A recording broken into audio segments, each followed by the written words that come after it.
Terminal 1 سے جو پرواز ملی اس میں بھی عثمان شبیر ان کے ساتھ ہی تھے۔ اپنی داستان حیات فراموش کر کے وہ اب ان کی طرف متوجہ ہوئے اور ان کا انٹرویو کرنے لگے۔ کون ہو، کہاں سے آئی ہو، کیوں آئی ہو، ترکی میں کہاں جانا ہے، کیوں جانا ہے؟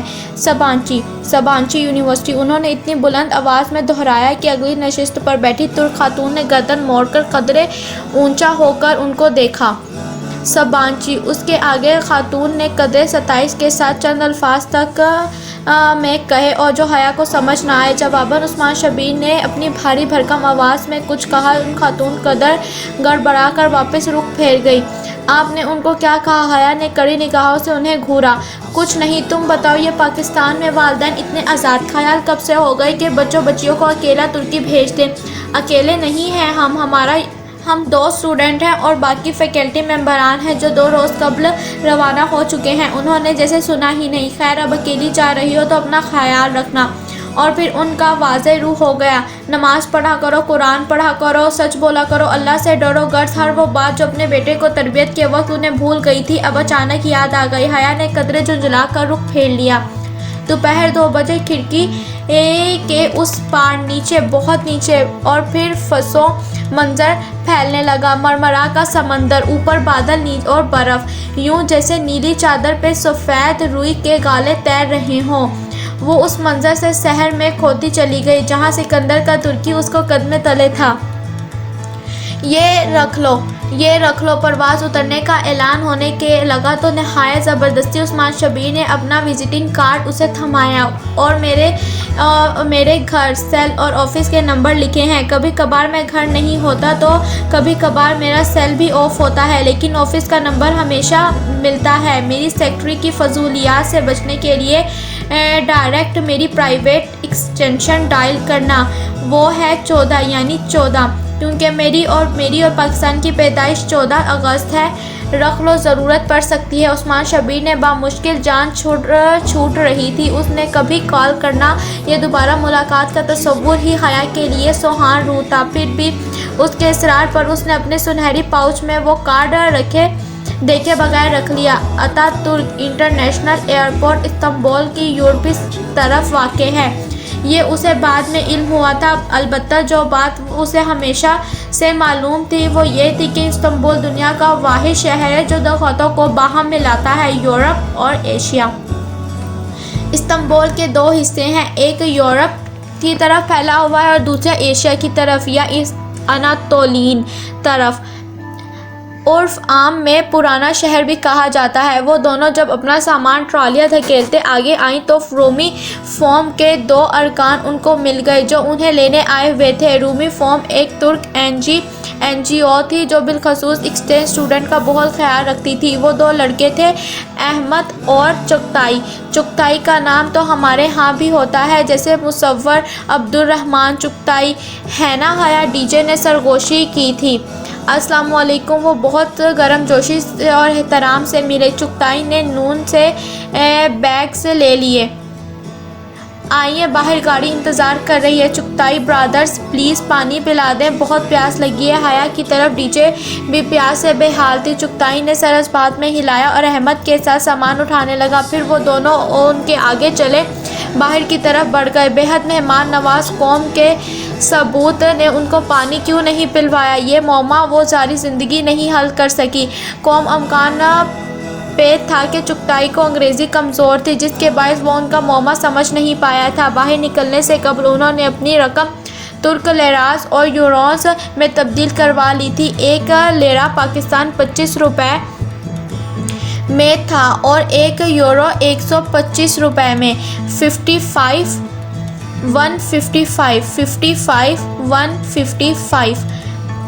ڈی جے زیر لب کرنسی کی مالیت کا حساب لگاتی اور قیمتیں یاد کری باہر آئی تھی۔ ایئرپورٹ کا دروازہ کھلتے ہی یک بستہ ہڈیوں میں گھستی خود منجمد کرتی لہر نے استقبال کیا اور چند لمحوں میں حیا کے ہونٹ نیلے پڑ گئے۔ یہاں مری اور ایوبیا کی سرد ترین ہوا سے بھی کئی گنا سرد ہوا چل رہی تھی۔ حیا نے بے اختیار بازو سینے پر لپیٹ لیے اور تھرتھرانے لگی تھی۔ ان کا سامان خاصا وزنی اور بے تحاشا تھا۔ دونوں لڑکے سرمئی رنگ کی ہائی ایس میں بیگز رکھتے رکھتے ہانپ گئے تھے۔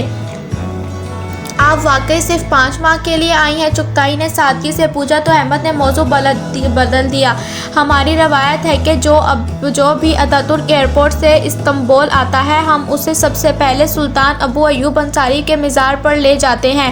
اس نے اس ترکی میں قیام اچھا گزرتا ہے، احمد کہہ کر بیگ گاڑی میں رکھنے لگا تو ٹی جے نے سرگوشی کی، مگر حیا یہ تو ہم پرستی اور شرک۔ اس نے زور سے کونی مار کر ڈی جے کو خاموش کرایا اور پھر اندر بیٹھتے ہوئے دبی آواز میں گھر کا میزبانوں نے اسے سردی میں باعث تو وہ تمہیں یہیں چھوڑ کر چلے جائیں گے پاگل، صبح تک منجمد ہو کر پڑی ہوگی، آئندہ ترکی آنے والے سب سے پہلے تمہاری منجمد مجسمے کی زیارت کریں گے۔ احمد کی ٹوٹی پھوٹی انگریزی آتی تھی سو وہ سارا راستہ گردش پیش کے متعلق بتا رہا تھا۔ حیا کو اس سفر نامے سے دلچسپی نہ تھی سو رخ پھیرے کھڑکی کو باہر دیکھ رہی تھی۔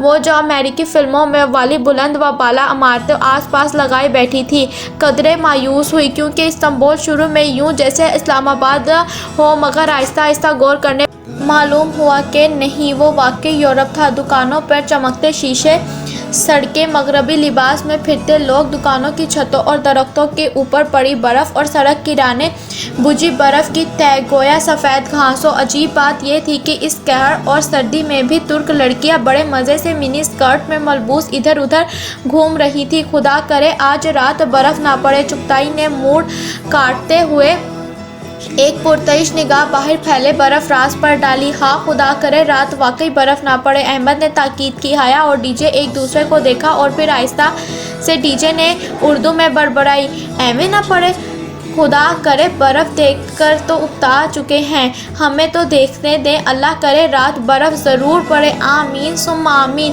اور حیا دل میں اس کی تائید کی۔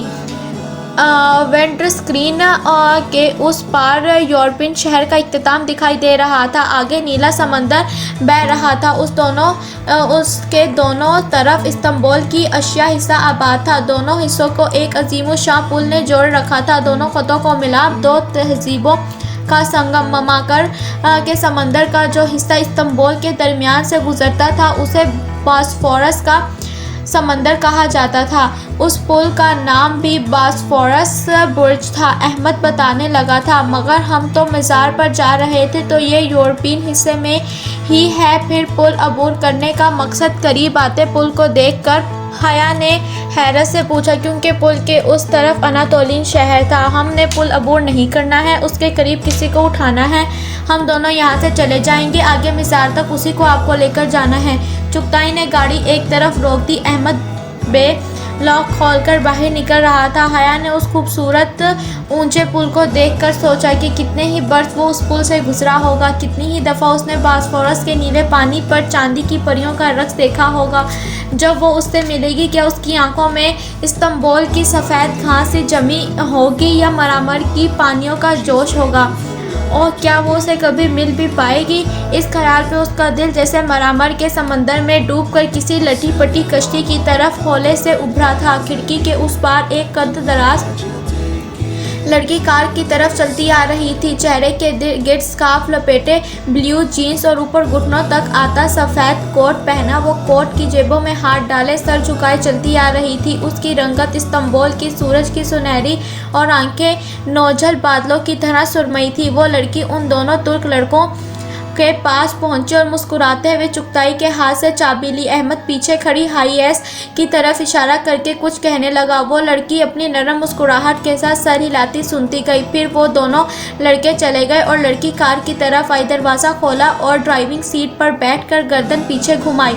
السلام علیکم اور ترکی میں خوش آمدید۔ اس کی انگریزی ششتا اور انداز بے حد نرم تھا۔ حیا نے محسوس کیا کہ ترک السلام علیکم کی بجائے سلام علیکم کہتے ہیں۔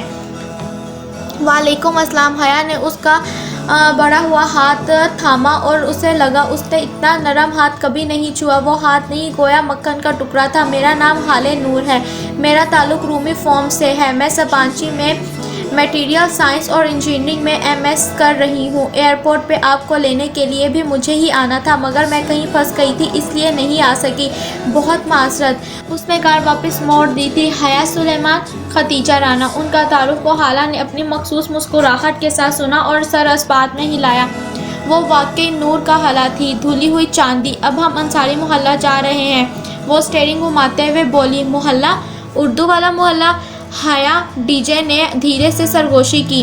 شاید تبھی تو کہتے ہیں کہ اردو ترک سے نکلی ہے۔ تم نے میٹرک میں اردو زبان کے مضمون میں نہیں اس فرقے کا آٹا نہیں لگایا تھا کہ لفظ اردو ترک کا زبان نکلا ہے جس کے معنی لشکر کے ہیں؟ حیا نے چہک کر مکمل فقرہ کیا۔ ایوب سلطان جامع کے بیرون بازار کا نام ہے انصاری محلہ۔ بے حد رش، بہت سے لوگ اور ہر سو چکتے کبوتر۔ وہ تینوں لوگوں کے درمیان بمشکل راستہ بناتی مسجد کے احاطے تک پہنچی۔ نماز سے فارغ ہو کر حیا نے دیکھا وہاں مسجد جامع مسجد کا نام ایوب سلیمان سیمی لکھا تھا۔ اس نے سوچا کہ جامع میں جے کی جگہ سین لکھا ہے جو کہ غلط لگ رہا ہے۔ ہماری زبان میں سی کو عربی میں جیم کی آواز سے پڑھا جاتا ہے۔ انصاری محلہ کے رس سے گزرتے ہوئے اس نے حیرت پہ حالہ نے بات بتایا۔ وہ مسکراتے ہوئے بڑے اعتماد سے اپنے سفید کوٹ کی جیبوں میں ہاتھ ڈال کر چل رہی تھی۔ اس کی بات پر حیا نے بے اختیار چونکی۔ حیران کی وہ حالے نے رک کر شوپر سے اپنے جوتے نکالتے ہوئے اسے دیکھا۔ وہاں مسجد میں داخلے کے وقت جوتے باہر رکھنے کی بجائے شوپر میں رکھنے اور ساتھ شوپر ہما وقت اٹھائے رکھنے کا رواج تھا۔ یعنی اگر کسی کا نام جہان ہو تو وہ ترک حجوں میں اسے کیسے لکھے گا؟ بلا ارادہ اس کے لفظوں سے نکلا۔ پھر فوراً گڑبڑا کر ڈی جے کو دیکھا۔ وہ ذرا فاصلے پر کبوتروں کی تصویر کھینچ رہی تھی۔ اس نے نہیں سنا تھا۔ حالے ڈسٹ بین میں شوپر پھینک کر سیدھی ہوئی اور مسکرا کر ہجے کر کے بتایا CIHAN سیحان۔ اس نے خفیف سر جھٹکا۔ تبھی اسے فیس بک پر نہیں ملا تھا۔ وہ اس کو جہان لکھ کر ڈھونڈتی رہی مگر وہ تو اپنے نام میں سیحان لکھتا ہوگا۔ گلی صاف ستھری اور کشادہ تھی۔ دونوں اطراف میں دکانوں کے دروازے کھلے تھے۔ آگے کرسیاں میز بچھی تھیں اور ارد گرد بہت سے اسٹال لگے تھے۔ سڑک کے کنارے پر کھلے عام کتے ٹہل رہے تھے مگر وہ بھونکتے نہیں تھے۔ حیا کو بھوک لگ رہی تھی۔ وہ اب اس سفر نامے سے بور ہو رہی تھی۔ بمشکل وہ تینوں اس رش بھرے محلے سے نکلے۔ ایکسچینج اسٹوڈنٹ کو اپنا پہلا کھانا ایک ترک میزبان خاندان دیا کرتا ہے۔ ہم اب اس میزبان خاندان کے گھر جا رہے ہیں۔ اب وہ کار میں بوسفورس پل سے گزر رہے تھے تو حالے نے بتایا۔ خان کا سن کر اس پر چھائی بیزاریت ذرا کم ہوئی۔ میزبان خاندان کا گھر استنبول کے ایک پوش علاقے میں واقع ہے۔ کشادہ سڑک، خوبصورت بنگلوں کی قطار اور وہ بنگلوں کے ساتھ سنہرے پر جمی برف۔ اس کا اسکالرشپ کے آرڈینیٹر نے چند باتیں انہیں ذہن نشیں کرا دی تھی کہ ترکی میں جوتے گھر سے باہر اتارتے ہیں، گھر گھاس پر نہیں چلنا اور ملاقات کے وقت ترک خاندان کے بڑوں کا ہاتھ چومنا ہے۔ اس کی ضرورت نہیں تھی، اس پرتکلف کو رہنے دو۔ ان دونوں نے گھر کے داخلی دروازے سے باہر بچھے ہوئے میٹ پر جوتے اتارتے ہوئے اندر سے آتی وہ مشفق اور معمر خاتون پیار بھری خفگی سے بولی تھی۔ پہلے دن کوئی اصول نہیں ہوتے۔ السلام علیکم اور ترکی میں خوش آمدید۔ اس کے اصولوں کی پاسداری میں ہمارے لیے فخر ہے۔ حیا نے مسکراتے ہوئے ان کے ہاتھ تھاما اور سر جھکا کر ان کے ہاتھ کو پشت لبوں سے لگایا۔ معمر خاتون مسز عبداللہ کا چہرہ خوشی سے دمک اٹھا۔ اندر آ جاؤ، وہ راستہ دینے کے لیے ایک طرف ہٹی۔ ان کے سرخ بالوں والی بیٹی آگے بڑھی اور کارپیٹ شوز حیا اور ڈی جے کے قدموں میں رکھے۔ وہ ریشمی کپڑے کے بنے کوٹ شوز کی شکل کے جوتے تھے۔ دونوں نے جھک کر جوتے پہنے اور اندر داخل ہوئیں۔ اس ترک گھر کا فرش لکڑی کا بنا تھا۔ لانگ روم کے فرش پر بہت خوبصورت قالین بچھے تھے۔ وہ باتھ روم ہاتھ دھونے آئیں تو دیکھا وہاں الگ ٹوٹی وغیرہ نہیں تھی بلکہ ایک طرف قطار میں نل لگے تھے۔ البتہ باتھ روم کے فرش پر بھی رگز اور کاؤچ بچھے تھے۔ حیرت انگیز۔ وہ واپس آئی تو ڈائننگ ہال میں کھانا لگایا جا رہا تھا۔ ڈی جے نے جھک کر پیار سے مسز عبداللہ کی نواسی عروہ سے کچھ کہہ رہی تھی۔ وہ 3 خواتین مشتمل چھوٹا سا کنبہ تھا اور چونکہ وہ دونوں لڑکیاں تھیں سو حالے نے ایسے ترک خاندان کا چناؤ کیا تھا جس میں کوئی مرد نہ ہو۔ اسی پل مسز عبداللہ سوپ کا پیالہ اٹھائے آئیں۔ حالے مستعدی سے ان کی ہیلپ کروا رہی تھی۔ تم کیا کہہ رہی تھی؟ تمہارا پورا کوئی رشتہ دار بھی ہے ادھر؟ انہوں نے سوپ کا پیالہ میز پر رکھا۔ حیا نے ایک نظر ان ملغوبے کو دیکھا۔ جی میری پھپھو ہیں ادھر۔ وہ سوپ قرض دیدہ نگاہوں سے دیکھتے ہوئے بولی۔ کدھر رہتی ہیں؟ ادھر۔ اس نے پرس سے مڑا پڑا کاغذ نکال کر حالے سے تھمایا۔ حالے نے ایک نظر اس کاغذ کو دیکھا، پھر اسباب پہ سر ہلایا۔ میں کل ملوا دوں گی تمہیں ان سے، کھانا شروع کرو۔ اس نے کاغذ واپس حیا کی طرف بڑھایا۔ ڈی جے، ہم واقعی ترکی میں بھوکے مریں گے، اس ملغوبے کی شکل دیکھو، مجھے تو پھر سے متلی ہو رہی ہے۔ حیا جبرا مسکراتے ہوئے بولی اور اردو میں بولی۔ مسز عبداللہ نے ناسمجھی سے اسے دیکھا۔ یہ کہہ رہی ہے کہ اس خواتین کا خلوص اسے شرمندہ کر رہا ہے۔ ڈی جے نے جلدی سے ترجمانی کرتے ہوئے میز کے نیچے سے اس کو پیر زور سے کچلا۔ اوہ شکریہ۔ مسز عبداللہ مسکرا کر کھانا پیش کرنے لگی۔ سوپ دراصل مسور کی دال کا شوربہ تھا اور اردو جیسے ترک میں اسے چوربا کہتے تھے۔ وہ ذرا ذائقے کی شکل سے بڑھ کر بدمزہ تھا۔ چند لمحوں بعد ہی دونوں پاکستانی ایکسچینج اسٹوڈنٹ کی برداشت جواب دینے لگی۔ حیا، مجھے الٹی آنے والی ہے اور میں مرنے کے قریب ہوں۔ وہ باوقت چہرے پر مسکراہٹ سجائے چمچہ بھر رہی تھی۔ ترک خواتین بہت مرغوبیت سے سوپ پی رہی تھیں۔ چوربا ختم ہوا تو کھانا آ گیا۔ وہ اس سے بھی مزید بدمزہ تھا۔ ان چاولوں کا پلاؤ شکل میں ابلے چاول سے مختلف نہ تھا، ساتھ چنے کا سالن اور مرغی کی گریوی تھی، چونکہ منچورین کی طرح دکھتی تھی۔ وہ 1.5 دن کی بھوکی تھی اور اوپر سے یہ بدمزہ کھانا مزید حالت خراب کر رہے تھے۔ وہیں ترک خواتین ہی کھا رہی تھیں۔ پلاؤ کا پیالہ بھی ختم ہوا تھا کہ ہم پاکستان میزبانوں کے برعکس اسے دوبارہ بھرنے کے لیے دوڑی نہیں تھی۔ وجہ ان کے خلوص کی کمی نہ تھی، بلکہ شاید یہی طریقہ تھا کہ پیالہ ایک دفعہ بھر کر ہی رکھا جاتا تھا۔ خدیجہ، تمہاری دوست مجھے کچھ پریشان سی لگ رہی ہے۔ خیریت؟ مسز عبداللہ نے پوچھ ہی لیا۔ ڈی جے نے گڑبڑا کر اسے دیکھا۔ کچھ سب کھانے سے ہاتھ روک کر اسے دیکھنے لگے تھے۔